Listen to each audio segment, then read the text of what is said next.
Депутаттық комиссия төмендегідей қорытындыға келеді. Бірінші, КТ Мобайл жауапкершіліктелген қоғамы жана Альфа Телеком жабық акционерлік қоғамның ортасындағы түзілген келісімнің негізінде виртуалдық оператор түзу шешімі тура болған деп белгіленсін. Екінші, КТ Мобайл жауапкершіліктелген қоғамның ишмердігі бойынша Қырғыз Республикасының өкіметінің аппаратының, Қырғыз Республикасының маалымат технологиялар жана байланыш мамлекеттик комитетинин, Қырғыз Республикасының өкіметіне қарашты мамлекеттік мүлікті башқару бойынша фондының, Қырғыз Телеком ачык акционерлік коомунун, Альфа Телеком жабык акционерлік коомунун ишмердигине Рысалиевдин тикелей кийлигишкендиги аныкталгандыктан Қырғыз Республикасынын премьер-министри Абылгазиевдин моралдык жоопкерчилиги белгиленсин. Үчүнчү, Қырғыз Республикасынын премьер-министри Абылгазиевге төмөндөгүлөр сунушталсын.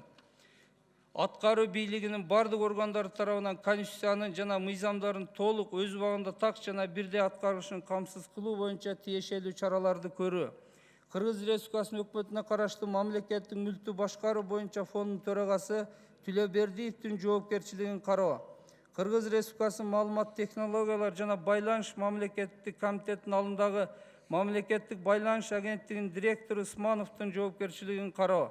Кыргыз Телеком ачык акционерлик коомунун директорлор кеңешинин төрагасы, башкармасынын төрагасы милдетин аткаруучу Ахматов жана башкармалыгынын мүчөлөрү тарабынан КТ Мобайл жоопкерчиликке чектелген коомдун ишмердүүлүгүнө тиешелүү көзөмөл жүргүзүлбөгөндүгүнөн алардын жоопкерчиликтерин кароо.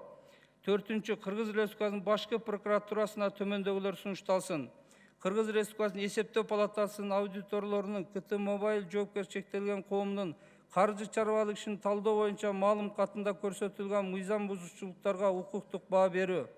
Кыргыз Республикасынын маалымат технологиялар жана байланыш мамлекеттик комитетинин мурдагы төрагасы Шаршембиевдин айланасында козголгон кылмыш иштерин тез арада аягына чыгаруу, анын ичинде Мукамбетов уюштурган жеке ишканалар, Кыргыз Республикасынын маалымат технологиялар жана байланыш мамлекеттик комитетинин алдындагы мамлекеттик байланыш агенттигинин кызмат адамдары менен биргеликте өз кызмат абалдарын кызматтын кызыкчылыктарына каршы пайдаланышып, мамлекеттик бюджетке олуттуу зыян келтирилгендигине көңүл буруп, укуктук баа берүү.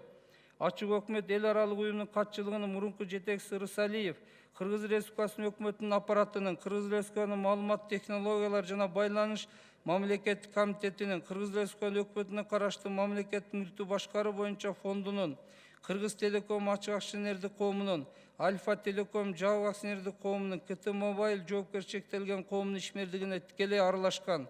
Ошондой эле Альфа Телеком жабык акционерлик коомунун башкы директору Жамангуловго карата ар кандай мүнөздөө коркутуу фактылары боюнча укуктук баа берүү. Бешинчи, Кыргыз Республикасынын жогорку кеңешине ушул корутундуну бекитүү сунушталсын жана бул маселе боюнча Кыргыз Республикасынын жогорку кеңешинин токтом долбоору тиркемеде жактырылсын жана Кыргыз Республикасынын жогорку кеңешинин жыйналышына киргизилсин. Урматтуу депутаттар, негизги убактылуу депутаттык комиссиянын корутундусун сиздерге жыйынтыктоо бөлүгүн, анан баш кириш бөлүгүн окуп бердим. Калган материалдар толук алдыңыздарда турат.